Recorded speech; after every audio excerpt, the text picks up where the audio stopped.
तो वहीं गुरुग्राम के मानेसर नगर निगम चुनाव में बीजेपी ने बाजी मारी है। बिना लड़े सीनियर डिप्टी मेयर और डिप्टी मेयर पद पर कब्जा किया है। Praveen Yadav senior deputy mayor चुने गए हैं। राव नरबीर सिंह के समर्थक माने जाते हैं। प्रवीण यादव डिप्टी मेयर पद के लिए रीमा चौहान चुनी गई हैं। दोनों पदों के लिए निर्विरोध चुनाव हुआ। 20 में से 12 पार्षदों ने ही चुनाव में हिस्सा लिया। मेयर समेत 8 पार्षद चुनाव से नदारद रहे। मेयर इंद्रजीत कौर और उनके समर्थक 8 जो समर्थक थे, जो पार्षद हैं, वो गैर हाजिर रहे। तो बिना चुनाव लड़े ही ये जो है इसका फैसला हो गया है। मानेसर नगर निगम चुनाव में बीजेपी ने बाजी मारी है। बिना लड़े ही सीनियर डिप्टी मेयर और डिप्टी मेयर के पद पर कब्जा जमाया है।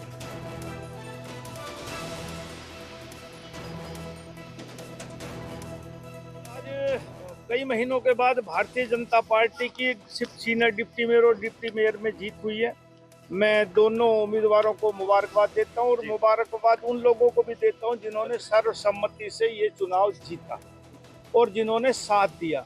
ये पहला चुनाव है जब सर्वसम्मति से फैसला हुआ। उससे पहले गुड़गांव का चुनाव हुआ 17 में, जब भी सर्वसम्मति से नहीं हो पाया था। बहुत सालों के बाद सर्वसम्मति से फैसला हुआ। मानेसर के सभी वार्ड के पार्षदों का मैं शुक्रिया अदा करता हूं कि इन्होंने एक अहम भूमिका निभाई। किस तरह से मशक्कत करनी पड़ी, क्योंकि भाजपा नहीं, कोई मशक्कत नहीं करनी पड़ी। हम भारतीय जनता पार्टी के 7 प्रत्याशी जीते थे। 7 ने भारतीय जनता पार्टी चुनाव के बाद ज्वाइन करी। 14 हम प्रत्याशी भारतीय जनता पार्टी के थे। 12 ने आज भाग लिया, 2 किसी कारणवश नहीं आ पाए। 12 से पूर्ण बहुमत होगा। सर्वसम्मति से सीनियर डिप्टी मेयर और डिप्टी मेयर का चुनाव होगा।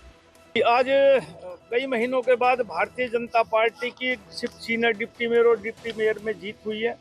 मैं दोनों उम्मीदवारों को मुबारकबाद देता हूं और मुबारकबाद उन लोगों को भी देता हूं जिन्होंने सर्वसम्मति से ये चुनाव जीता और जिन्होंने साथ दिया। ये पहला चुनाव है जब सर्वसम्मति से फैसला हुआ। उससे पहले गुड़गांव का चुनाव हुआ 17 में, जब भी सर्वसम्मति से नहीं हो पाया था। बहुत सालों के बाद सर्वसम्मति से फैसला हुआ।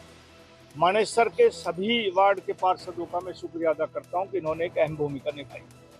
किस तरह से मशक्कत करनी पड़ी, क्योंकि भाजपा नहीं, कोई मशक्कत नहीं करनी पड़ी। हम भारतीय जनता पार्टी के 7 प्रत्याशी जीते थे। 7 ने भारतीय जनता पार्टी चुनाव के बाद ज्वाइन करी।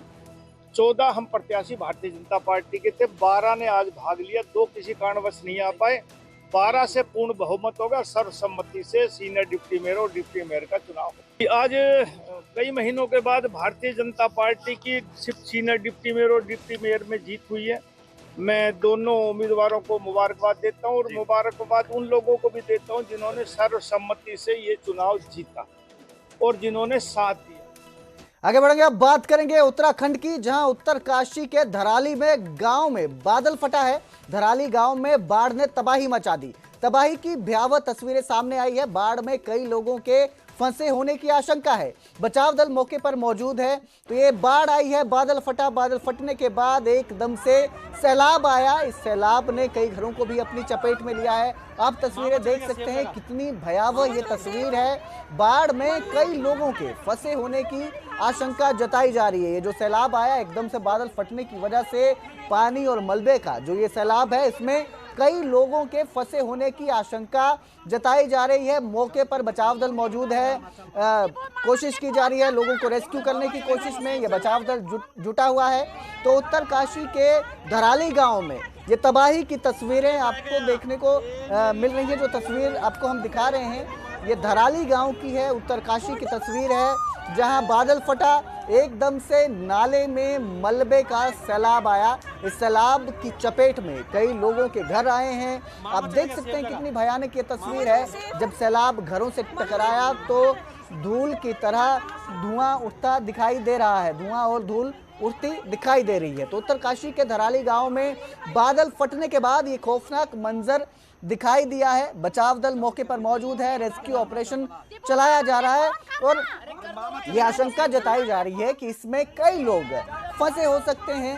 कई लोग इस मलबे की चपेट में आए हो सकते हैं, क्योंकि एकदम अचानक से जिस तरह से ये सैलाब आया और इसने घरों को अपनी चपेट में लिया, इससे अंदेशा लगाया जा सकता है कि जो लोग हैं वो घरों में होंगे, जो घरों में थे वो इस मलबे में फंसे होंगे। तो ये अंदेशा लगाया जा रहा है। बचाव दल काम पे लगा हुआ है, लगातार रेस्क्यू करने में जुटा हुआ है। जनपद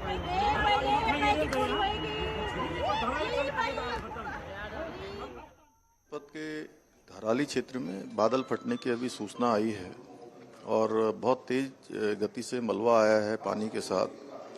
हमारा प्रयास है कि इस समय में सभी को जल्दी से जल्दी राहत के काम किए जाएं, बचाव के कार्य किए जाएं। जिला प्रशासन के लोग वहां पहुंच रहे हैं, साथ में हमारी सेना के लोग, एनडीआरएफ, एसडीआरएफ, आपदा प्रबंधन विभाग लगातार कोशिश कर रहा है कि हमारी सर्वोच्च प्राथमिकता है कि सभी को इस समय राहत की जाए, सभी को बचाया जाए और हर प्रकार से जान माल की सुरक्षा की जाए। तो वहीं किन्नौर जिले में भी मूसलाधार बारिश देखने को मिली। किन्नौर के रीबा नाले में भयानक बाढ़ आ गई, सैलाब आ गया, मलबे और पानी से बगीचे घिर गए। बगीचों में मलबा देखने को मिला। एकदम से आई इस बाढ़ की वजह से ये सब तबाही का मंजर देखने को मिला है। हिमाचल प्रदेश के किन्नौर में भारी बारिश के बाद परेशानी लगातार बढ़ती जा रही है। अचानक हुई इस बारिश की वजह से नाला उफान में आया, रीबा नाले में भयानक बाढ़ आ गई और मलबे और पानी से बगीचे और घर घिर गए। तो ये तस्वीरें किन्नौर की हैं जो आपको दिखा रहे हैं स्क्रीन पर। ये तस्वीरें जहां पर रीबा नाले में अचानक सैलाब भरा पानी, सैलाब आता है, बाढ़ आती है और बगीचे इसकी चपेट में आ जाते हैं।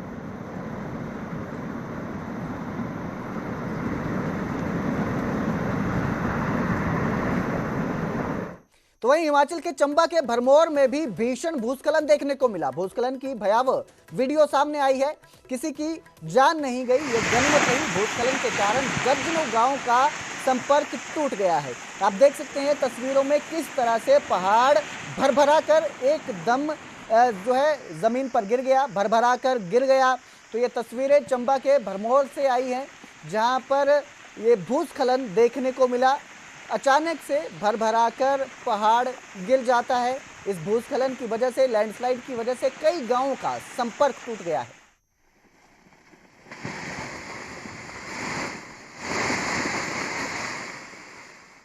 तो उधर दादरी नेशनल हाईवे पर ट्रक और अर्टिका की टक्कर हो गई। हादसे में राजस्थान के युवक रमेश की मौत हो गई है। मृतक रमेश जयपुर जिले के गोपीपुरा का निवासी था। ऊना से लौटते समय रानीला रेस्ट एरिया में रुके थे। पीछे से आ रहे ट्राले ने गाड़ी को टक्कर मार दी। रमेश गंभीर रूप से घायल है, अस्पताल में उसकी मौत हो गई। पिता ने हत्या का शक जताया है, जांच की मांग की है। ये हादसा है या हत्या है, ये जांच के बाद ही साफ हो पाएगा, क्योंकि पिता ने संदेह जताया है कि ये हादसा नहीं था, ये हत्या की गई है, जानबूझकर की गई साजिश है। पुलिस ने जांच शुरू कर दी है पूरे मामले की। इस हादसे को लेकर सीसीटीवी फुटेज खंगाले जा रहे हैं।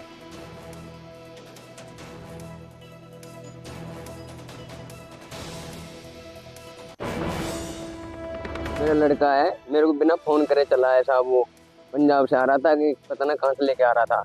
रास्ते में मैंने बोला सुबह 6 बजे कि भाई तेरा लड़का एक्सीडेंट हो गया, गाड़ी एक्सीडेंट हो गई और तेरा लड़का के ज़्यादा लग गया। वहाँ से चला आया साहब, यहाँ के देखा तो मेरे को शक लगा साहब, शक लग रहा है। वो अकेला ही का थोड़ी थोड़ी लगेगा उसका, उनके पास आदमी और भी होंगे ना, उनके भी लगा ही होगा ना। सूचना मिली थी कि सुबह 152 पे एक अर्टिगा गाड़ी का एक्सीडेंट हो गया है और उसमें मृतक रमेश कुमार है, वो भी हम उनकी दादरी बुलाए, उसका पोस्टमार्टम की कार्रवाई चल रही है। मृतक के साथ एक बंदा है, व्यक्ति है, वो उसने बताया कि वो यहाँ 152 पे पेशाब करने के लिए गए थे, पानी पीने के लिए, और उस पर एक पीछे से कोई ट्रला आया है और उसने गाड़ी में टक्कर मार कर वो भाग गया।